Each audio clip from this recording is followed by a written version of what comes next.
Yes, mates, how's it going? My name's Lee, and welcome back to the FPL Punk YouTube channel. Seeing as it's yet another international break, I thought what a better way to spend it than to discuss under the radar differentials, trying to find those hidden gems that have less than 5% ownership. So I have picked out 2 defenders, 2 midfielders, and 2 forwards you should not ignore moving forward. Before we jump into the video, don't forget to subscribe to the channel down below. Anyway, let's rock and roll. Get strong.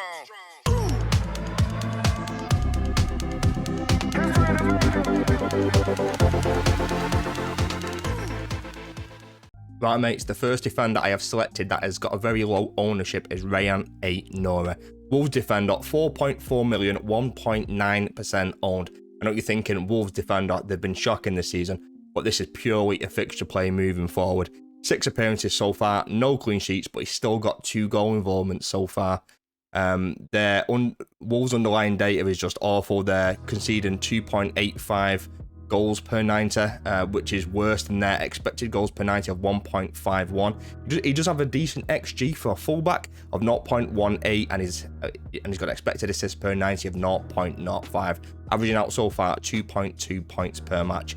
Not great so far, but it's just because they've not been great defensively, and they have got some good games coming up. He's probably not a great player for game week 8 because they're obviously at home to Man City, but after that point they've got a great run of games of about 10 fixtures or so, so definitely more of a player to bring him moving forward rather than the immediate fixture that we're looking at. Home to Man City in 8, obviously not a great fixture. They're going to concede because City just a great attacking side, but after that, game week 9, Brighton away, and the predicted points for that game is underneath. So Branthwaite is predicted to get 3.6 points away to Brighton in game week 9.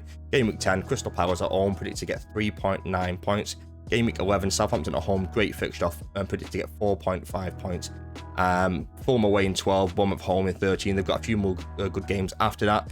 Branthwaite is the first low differential player I've selected so far, and I think he's going to go under the radar. You might be able to get on him early for that Man City game. I wouldn't recommend playing him in that game. Getting him in early as that 4.4 million defender might even be your first sub. Get him in now. Think about him. The next low ownership defender that I want to look at is Branthwaite.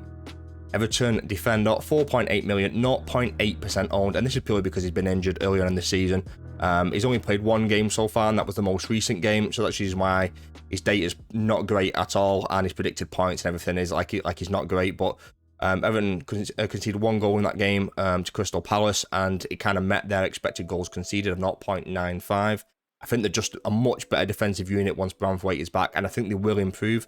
They have got a great run of games as well, and he's got a great fixture in 8, 9, 10, 11, and 12. So definitely someone you could bring in and kind of plug and play him straight away. Game week 8, Ipswich away, great fixture, predicted to get 3.3 points in that game. Fulham at home in game week 9, predicted to get 3.6 points.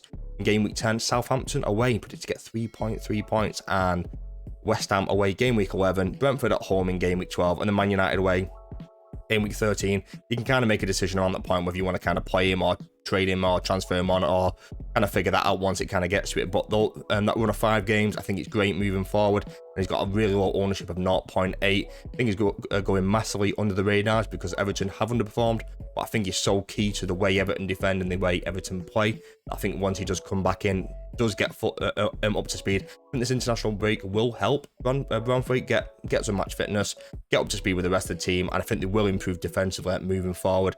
And you could even play him in game week 8 away to Ipswich.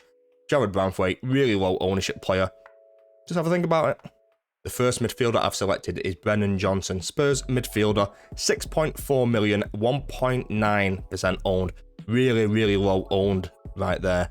He's made 6 appearances so far, 2 goals, 2 assists, and he's got some pretty good per 90 data. He's getting 3.79 shots per 90 with 0.8 key passes. He's got an XG of 0.51.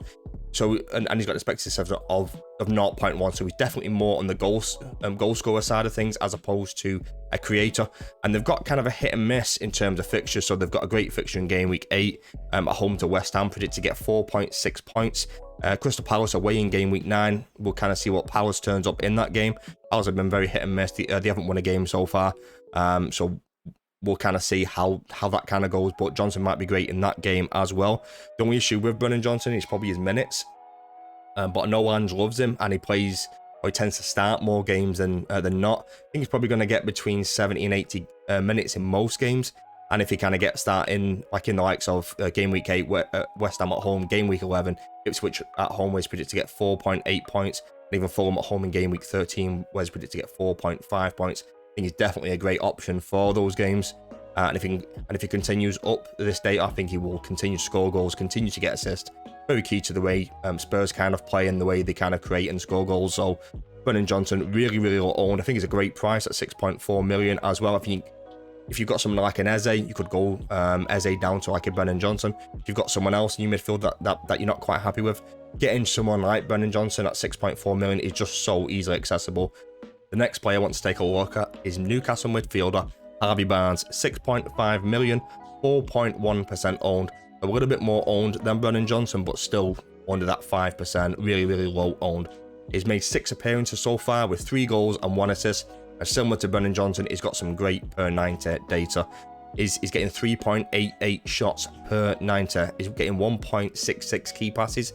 He's got an XG of 0.35 and an expected assists of 0.19. So he's got kind of more of a dual threat as opposed to Brennan Johnson has. Got a great fixture in game week 8 at home to Brighton, where he's predicted to get 4.2 points. But he doesn't have the greatest games in 9 and 10 against Chelsea away and Arsenal at home. If you can kind of manoeuvre around those, I think he's a great short-term and medium to long-term option as well, because in game week 11 is away to Nottingham Forest, game week 12 at home to West Ham, where he's predicted to get 4.2 points.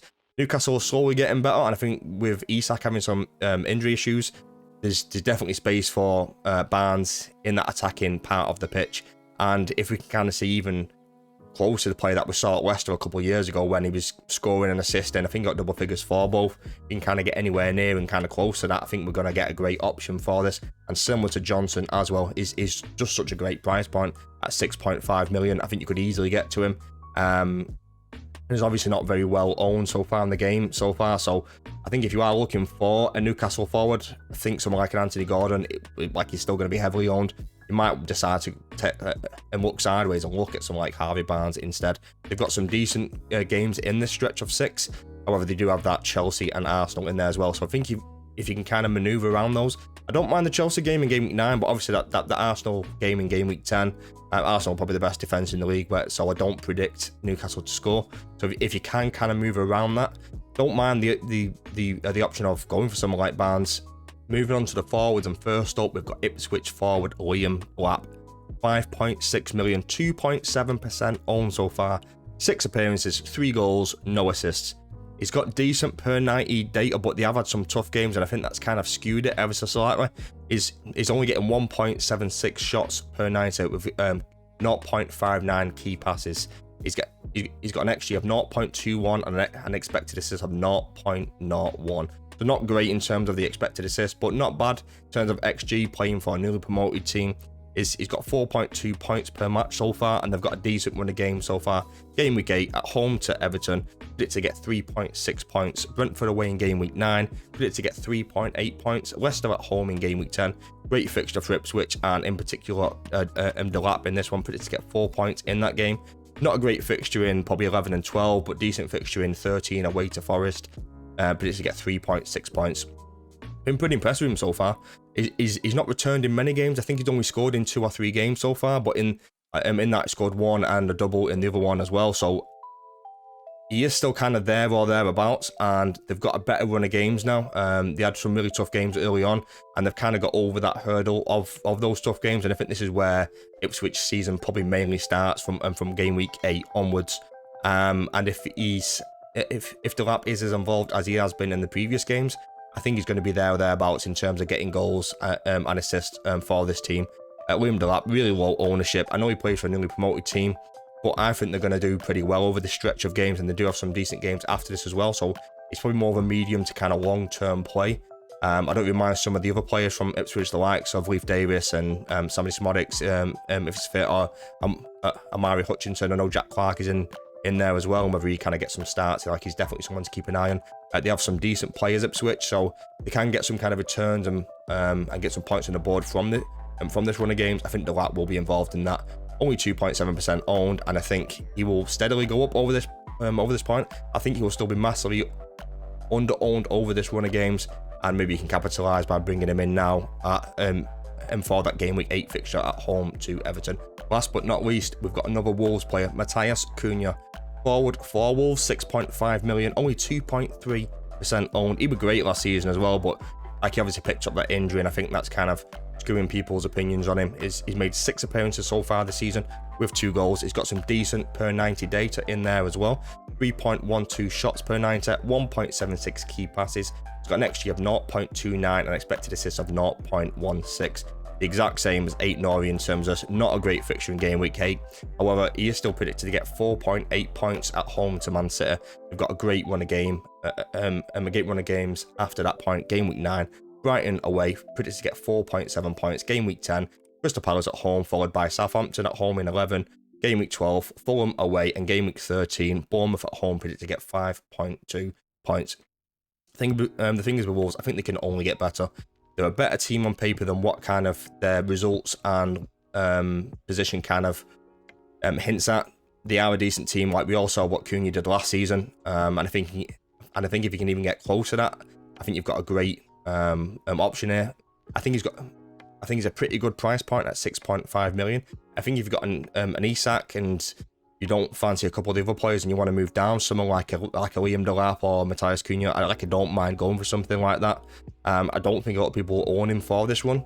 And I think if you can bag 3 or 4 goals over this period, I think that's a great return for a 6.5 million forward, and he's only 2.3% owned. Right, mates, that's it for today's video. I've tried to highlight a few low-owned players that are going under the radar. If you enjoyed today's video, please subscribe, leave a like, and drop a comment down below. Thanks for watching. Peace and love.